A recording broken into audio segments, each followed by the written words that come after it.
नमस्कार, स्वागत है आपका द न्यूज पर। मैं हूं आपके साथ शिप्रा सैनी।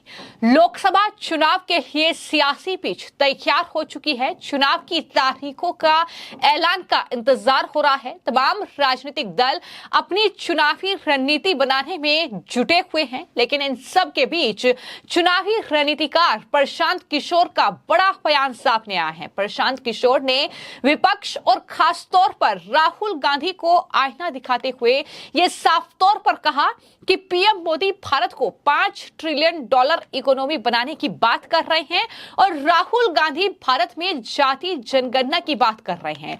यानी साफ है कि भारत के जो प्रधानमंत्री हैं वो भारत को आगे बढ़ाने की बात कर रहे हैं, वो विकास की बात कर रहे हैं, लेकिन राहुल गांधी भारत को पीछे धकेल रहे हैं ये कहकर कि जातिगत जनगणना होनी चाहिए। प्रशांत किशोर ने ये इंटरव्यू बीबीसी को दिया है और तमाम सवाल जो हैं वो बीबीसी के पत्रकार ने प्रशांत किशोर से पूछे हैं, क्योंकि एक बेहतरीन चुनावी रणनीतिकार के तौर पर प्रशांत किशोर को जाना जाता है। 2014 से लेकर अब तक जो रणनीति कहीं ना कहीं उन्होंने जिस भी पार्टी के लिए तैयार की है वो सटीक बैठी है।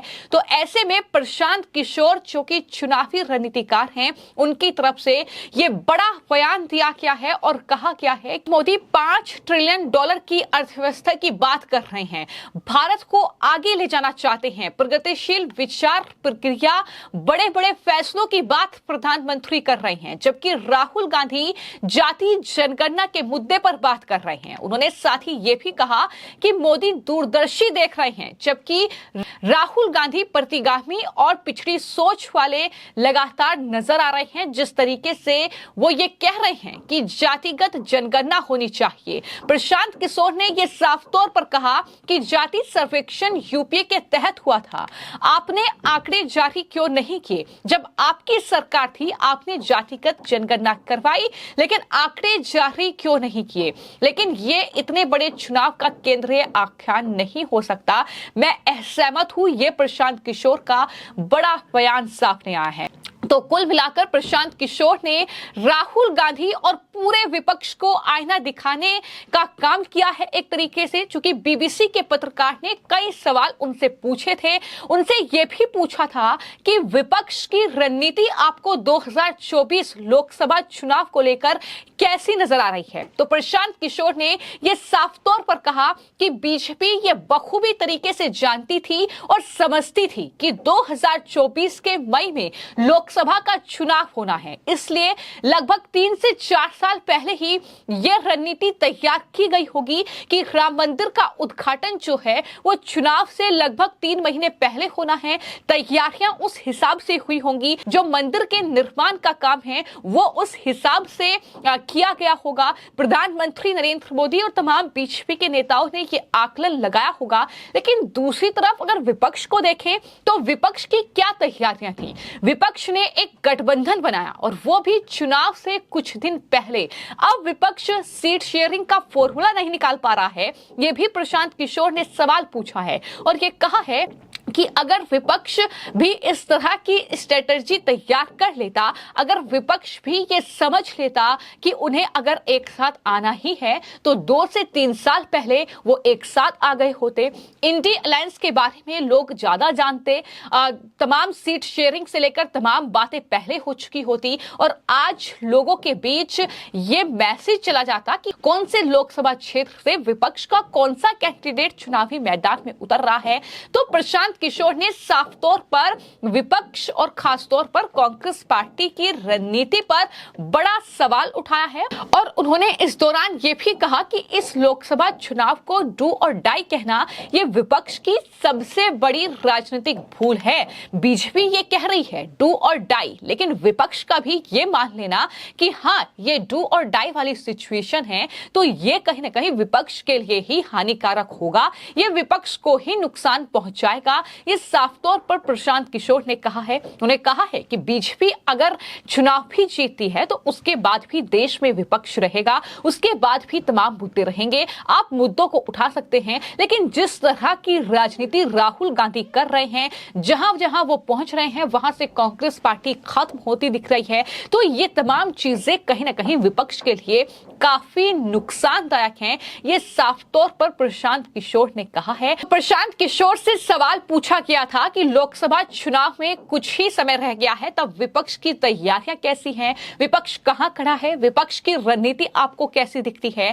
तो साफ तौर पर उन्होंने कहा कि विपक्ष ने आते आते बहुत देर कर दी। वो अयोध्या में राम मंदिर के उद्घाटन का उदाहरण देते हुए उन्होंने कहा कि बीजेपी ने तैयारियां कई साल पहले कर ली थी, लेकिन विपक्ष ऐसा नहीं कर पाया। विपक्ष ने जो गठबंधन भी तैयार किया उसमें भी उन्होंने गलती कर दी, और किस तरीके से आज वो सीट शेयरिंग का फॉर्मूला भी नहीं निकाल पा रहे हैं। इसके अलावा उन्होंने साफ तौर पर कहा कि आज विपक्ष जो मुद्दे उठा रहा है, यानी किसानों का मुद्दा, फिर चाहे वो अन्य मुद्दे हों, तो ये मुद्दे 3 साल पहले भी विपक्ष उठा सकता था। प्रशांत किशोर ने ये साफ तौर पर कहा कि 2-3 साल पहले ही वो सीट शेयरिंग कर सकते थे। 3 साल पहले ही गठबंधन का नाम इंडिया रखा जा सकता था। अगर 3 साल पहले ही इंडी अलायंस बन गया होता तो उसको लेकर लोगों की समझ ज्यादा होती। ये साफ तौर पर प्रशांत किशोर ने कहा है। लेकिन एक बार फिर से प्रशांत किशोर ने इस बीबीसी के इंटरव्यू के दौरान ये साफ कर दिया है कि दरअसल बीजेपी एक बार फिर से जीत रही है, क्योंकि जिस तरीके से प्रशांत किशोर ने ये कहा है कि आज चर्चा ये नहीं हो रही है कि बीजेपी हार रही है या जीत रही है। बीजेपी की चर्चा इस बात की हो रही है कि क्या मोदी जी ने जो नारा दिया है 400 पार, क्या बीजेपी उसे हासिल कर रही है। उन्होंने कहा है कि अकेले बीजेपी अपने दम पर 370 सीटें लोकसभा में जीतेगी। तो चर्चा इस बात पर हो रही है कि क्या वाकई 370 का आंकड़ा बीजेपी पार कर देगी। तो प्रशांत किशोर ने साफ तौर पर इस बात का जिक्र इस इंटरव्यू के दौरान किया कि आप बीजेपी की रणनीति को देखिए और आप विपक्ष की रणनीति को देखिए। यह साफ तौर पर अंतर समझ में आता है कि कहां पर विपक्ष कांग्रेस पार्टी पूरी तरीके से फेल साबित हो रही है और कहां पर बीजेपी आगे निकल रही है। क्योंकि प्रधानमंत्री नरेंद्र मोदी का जो विजन है देश के लिए, वो देश की उन्नति, प्रगति, विकास की बात कर रहे हैं। लेकिन राहुल गांधी कहीं ना कहीं जिस तरीके से जातिगत जनगणना पर ही अटके हुए हैं, उन्होंने इस बात का भी जिक्र किया कि बिहार के मुख्यमंत्री नीतीश कुमार ने जातिगत जनगणना का मुद्दा उठाया था, लेकिन नीतीश कुमार तो एनडीए में शामिल हो गए, वो बीजेपी के साथ ही गठबंधन उन्होंने कर लिया। लेकिन राहुल गांधी को यह मुद्दा उन्होंने चेप दिया और अब राहुल गांधी इसी मुद्दे को लेकर हर जगह पर घूम रहे हैं। तो ये कहीं ना कहीं कांग्रेस पार्टी और राहुल गांधी की एक बहुत बड़ी विफलता होगी इन चुनावों में। ये साफ तौर पर प्रशांत किशोर का कहना है। लेकिन वहीं पर इसी इंटरव्यू के दौरान पश्चिम बंगाल को लेकर प्रशांत किशोर ने एक बड़ी बात कही है। उन्होंने पश्चिम बंगाल की राजनीति पर बात करते हुए ये कहा है कि लोकसभा चुनाव में पश्चिम बंगाल में बीजेपी बेहतर प्रदर्शन करेगी, ये उम्मीद उन्हें है। तो वहीं बिहार में उन्हें बदलाव की आस है, ये भी उनकी तरफ से कहा गया है। तो कुल मिलाकर प्रशांत किशोर ने इस इंटरव्यू के दौरान जिस तरह की बातों का उल्लेख किया, उन्होंने अपनी पार्टी जन स्वराज का भी जिक्र किया और ये कहा कि मुझे हार और जीत से मतलब नहीं है, बस जो लोग मेरे साथ जुड़े हैं मैं उन्हें इकट्ठा करना चाहता हूं।